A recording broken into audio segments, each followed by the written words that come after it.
Well, as I'm pretty sure you all know, most games have to jump from the second dimension into the third dimension. Bubsy Bobcat's done it, Sonic's done it, Mario's done it, hell, even freaking Conker's done it. But in my opinion, one game that has done it better than any other is Punch-Out for the Nintendo Wii. Now, Punch-Out for the Nintendo Wii came out 10 years after the most recent game, Super Punch-Out, for the SNES in 1989. 20 years! So, does this reboot stand up to the quality of the original game? Let's find out. Does Punch-Out really have a story? No, none of the Punch-Out games really had a story, but this one kinda has a story. You're playing as, well, a rookie boxer by the name of Little Mac. You start in the minor league, then move your way up into the major, and then finally the World League, in which you fight boxers from all over the world, including France's own Glass Joe, Germany's own Von Kaiser, to freaking Philadelphia's own Mr. Sandman. And I gotta admit, these are memorable characters. All the other Punch-Out games haven't had a story. A boxer named Mac fights guys. That's literally it. But here, they kind of explain it. And even though they don't do it that well, it's better than nothing. It's really better than nothing. Like, would you prefer a game with some story or a game with no story? Just tell me now. Tell me that right now. The gameplay is simple but easy. You basically swing the Wii remote left and right using the nunchucks and other buttons to control your hits. And I gotta admit, this feels natural. It feels the way it should, and navigating the menus and fighting in the matches feels so good. Not to mention the way the boxing works. Oh my sweet lord. We're going into deep territory here, and trust me, it's the good kind. The very good kind.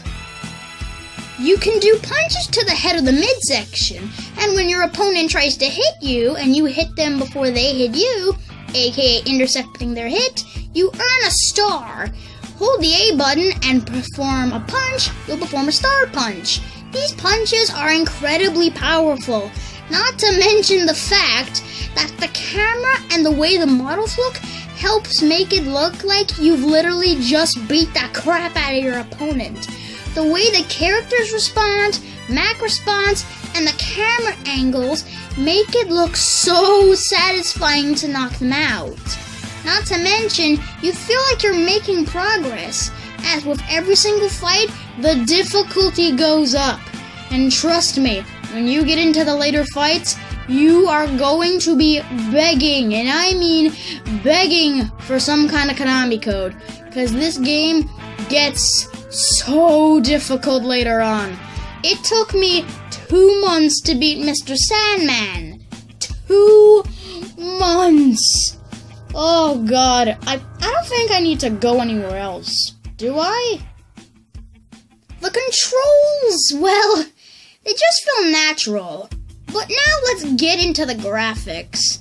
I have no idea how they did it, but they literally took what made Punch-Out for the SNES so good and improved on it. The way the characters look and how the boxing works is amazing. Literally, look at this fight right now. Look at the way when Mac performs star punches and whenever he hits King Hippo, just look at the expression here. These game developers spared no expense while trying to animate these characters. And some of these characters are so friggin' memorable. Like literally, characters like Glass Joe, King Hippo, Von Kaiser, the Disco Kid. They're just so memorable. And seriously, I know this sounds cliche, But I feel like this game has transitioned into the third dimension so well, it makes Sonic and Mario look like chumps. Yeah, I just compared a boxing game to Mario and Sonic. Go ahead, sue me. This is my opinion. Okay, let's go into the bonus stuff early in this video. Anyways, your goal is to, well, basically, beat every single #1 contender in the circuit. Then once you do, you'll become the #1 contender. Then you'll face the champion. For example, in the minor league, you'll have to face Glass Joe, Von Kaiser, and Disco Kid. And once you beat them, you'll then earn the right to face King Hippo. Then in the major league, you'll have to face Piston Hondo, and then Bear Hugger, and then Great Tiger. Then you'll get to face Don Flamenco. Then, once you beat the Major League, you'll then get access to the World Circuit. Once you get to World Circuit, you'll have to face Aaron Ryan, who's an Irishman, and oh my god, the dude's insane. Then you'll face Bald Bull, then Soda Popinski, then you'll face none other than the final boss from the second Punch-Out game, Super Macho Man. Then you'll face Mr. Sandman. And sweet lord, these characters aren't afraid to give you a pummeling. Seriously, the only way you're gonna beat some of these characters is, well, using your star punches wisely. Anyways, once you beat all the characters, you'll then go into title defense mode. And in this mode, all the characters get new strategies. For example, Soda Popinski made a mistake in his original run. You could basically punch the soda out of his hands so he couldn't regenerate his health. But here, he makes sure to dodge whenever you try to punch the soda out of his hand. Meaning, you can't take the soda out of his hand. The only way you can take the soda out of his hand now is if you use a fully charged up Star Punch. Another thing the game does well is the knockout animations. When you knock someone out via KO or TKO, the animations the character makes feel so satisfying.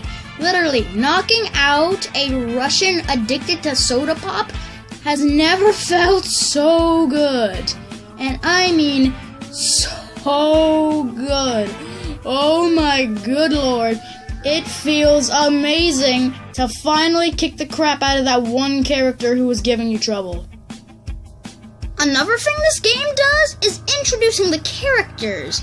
For example, every single time you face a fighter, it'll give you a quick little intro to show you what the characters have to offer. My favorite is Aaron Ryan's, whenever you face him for the first time. The dude's literally Satan. He tickles someone bench pressing, causing it to fall on his neck, and puts freaking bull horns and horseshoes into his boxing gloves. And look at King Hippos! Oh my god, this dude has a greater appetite than Shaggy and Scooby-Doo. Seriously, all these characters' intros and the way they're represented in-game just gives them so much personality. My favorite is Bear Huggers. Just look at this. Look at this. He becomes best friends with a bear who teaches him how to fight. How much more ridiculous, and I mean ridiculous, can you get? Seriously, if I had to keep going on and on and on about this, I think we'd be here all day. Every single character in title defense mode has new strategies, meaning even fighters like none other than Glass Joe actually become hard to beat. Seriously, Piston Hondo, someone I beat in the first round in my first playthrough, actually knocked me out in title defense mode. The dude actually knocked me out in the second round after I performed a Star Punch. And look at this dude. Just look at him. He's absolutely amazing. Yeah, now this time fighters can give you a run for your money that you thought would never give you a run for your money. In fact, Glass Joe actually knocked me down in one instance. I was actually screaming in my seat going, what? How did Glass Joe knock me out? Anyways, I came back at him in the second round and TKO'd him. Wow, this Is there anything this game does wrong? There is one thing this game does wrong, and I'm gonna talk about it in as little words as I can. The way they try to wrap up the game is horrendous. What they do is that they have a storyline in which Mac gets sick of fighting, and then does this. He signs a contract with the WVBA saying if he loses 3 times in championship bouts, he will retire and give the title to the person who defeated him for the 3rd time. Are you kidding me? Okay, first of all, why did Mac do this? He's in the prime of his career, and you're telling me he's just gonna quit like that? Come on! Hell, even superstars like The Rock or John Cena wouldn't go down that road. And they're like the best in their business. Well, I did hear rumors this game was rushed, but that still doesn't mean you do sloppy stuff like this. Like, I get they may have been having problems, but this is not the route to take. Sure, like, it's an acceptable way and one you can use, but just no. You can do it in any other way you want, but not in a way like this. It just kills the flow of the game and kind of makes all your progress feels like it went down the drain. All that work of becoming the world champion could die out in seconds once you face the new boxers.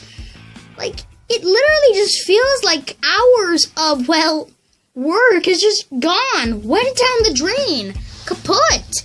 It's gone, meaningless. But I gotta admit, the game still is enjoyable. The only bump is, well, that. Punch-Out for the Wii definitely put Little Mac back on the map. Not to mention, it was this entry in the series that actually made him one of the star fighters to appear in Super Smash Bros. 4. No, let me say that again. This game became so popular, he was actually entered for Super Smash Bros. 4 2 years before it came out. Bet you didn't know that, did ya? Another thing this game does well is co-op. Once you beat the story mode, you unlock cooperative mode. Well, you don't actually unlock cooperative mode, it's always there. You basically play with 2 skin palette swapped versions of Little Mac. And something cute they do is that based on what the name of your Mii is, it actually becomes Little. So for example, let's say my name's Little Matthew. It'll say Little Matthew versus Little Daddy or Little Steven. It's so friggin' adorable. It just feels like, I don't know, the game it just feels adorable or cute in some instances.